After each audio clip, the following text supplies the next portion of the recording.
Hello everyone, তোমরা সবাই কেমন আছো? আশা করি ভালো আছো। তো আজকে আমি শেয়ার করব আজকে দুপুরের মেনু।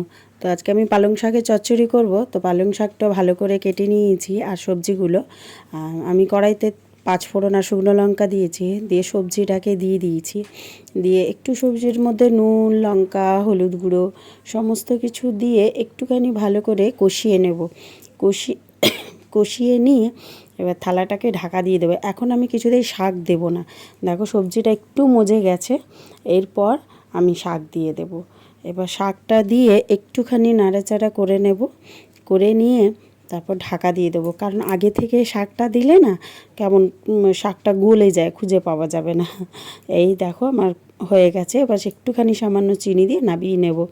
আর যে আমি মুগের ডাল ভেজে নিচ্ছি, মুগের ডাল সেদ্ধ করে রেখেছি, ভেজে নিয়ে তারপর শুকনো লঙ্কা, 5 ফোড়ন, আদা দিয়ে একটুখানি ভেজে নিয়ে ডালটাকে দিয়ে দেবো। আমার ডালও হয়ে গেছে। এরপর আলু পোস্ত করার জন্য আলু ছোটো ছোটো করে কিউব করে কেটে নিয়েছি।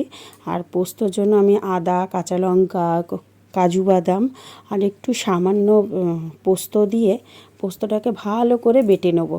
বেটে নিয়ে এবার আমি কড়ার মধ্যে কালো জিরে, সাদা জিরে আর শুকনো লঙ্কা ফোড়ন দিয়ে আলুকে দিয়ে দেবো। এবার আলু দিয়ে ভালো করে নাড়াচাড়া করে লঙ্কা গুঁড়ো, হলুদ গুঁড়ো, নুন সব স্বাদ মতো দিয়ে একটু ভাজা ভাজা করে ঢাকা দিয়ে নেব। এবার দেখো আলুটাও একটুখানি মজে গেছে, বেশ ভালো রকম কষে গেছে। এবার যে পেস্টটা বানিয়ে রেখেছিলাম সেই পেস্টটাও দিয়ে দেবো, দিয়ে ভালো করে নাড়া কষিয়ে নেব। তারপর দেখে নেব যে আলুটা সেদ্ধ হয়ে গেছে কি না।